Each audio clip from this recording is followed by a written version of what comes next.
Salut l'équipage. Alors avoir sa propre machine, c'est quelque chose qui t'intéresse ou t'es juste curieux de savoir comment ça se passe? Bah je te parle de ma modeste expérience de propriétaire d'ULM dans cette vidéo. Je suis votre capitaine et bienvenue à bord.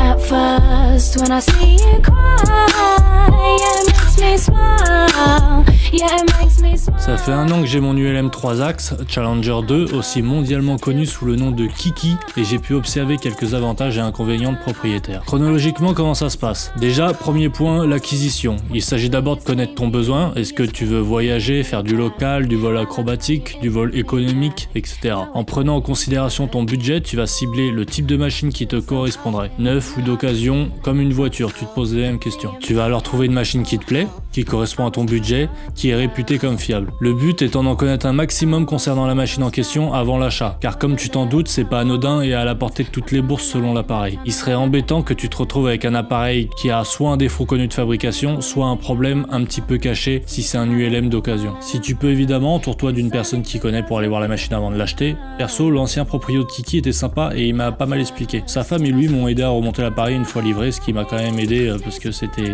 assez compliqué et on a mis quand même plus de 4 heures. Deuxième point, alors là le plus pénible, la paperasse. J'ai rien pigé, je m'y attendais avec ce pays foireux. La DGAC m'a demandé 36 papiers plus pétés les uns que les autres. Alors carte d'identification, radio, certificat d'aptitude de vol, attestation de conception, modification majeure et bien d'autres, j'en passe la moitié. En gros, en France, si tu veux mettre un stickers rose sur ta tondeuse, tu dois déposer un permis de construire. Vas-y, passons.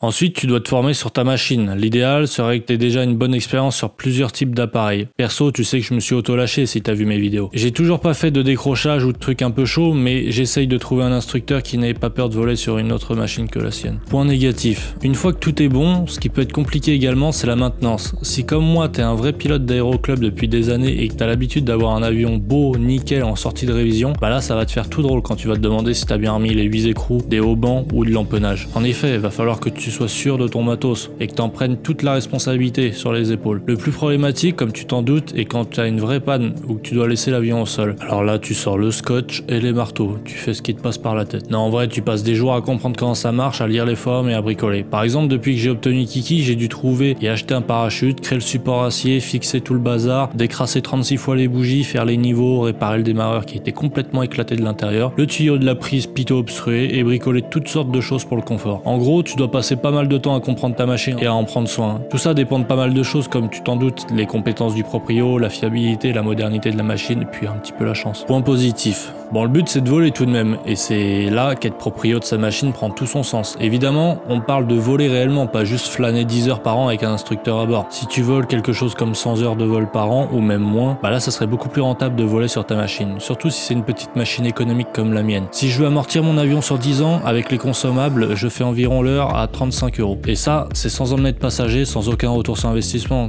ce qui n'est pas mon cas. Je te parlerai de mes projets en cours dans quelques mois quand ça sera un peu plus solide. Il n'y a pas que le prix d'intéressant, en ayant ta propre machine, tu peux l'utiliser n'importe quand. À 7h du mat, 10 jours d'affilée partout en France, tu en fais ce que tu veux et ça c'est un putain de luxe. Comme c'est ta machine, tu peux la bricoler comme bon te semble. Si t'as envie de mettre des guirlandes roses ou des pots de léopard siège baquet, tu fais. Par exemple, j'ai mis toutes sortes de supports, de gadgets, j'achète plein de trucs pour customiser Kiki. Je m'amuse bien. Fini les instructeurs que tu fais patienter 2 minutes au parking pour fixer ta GoPro ventouse et qui fait chier tout le monde au club avec les traces. Fini les verrières avec les bords d'attaque sales du bolos de pilote précédent. C'est ton joujou, c'est ton bijou, t'en prends soin à ta manière. Si t'aimes ta voiture, pose-toi la question. Est-ce que tu serais prêt à la louer?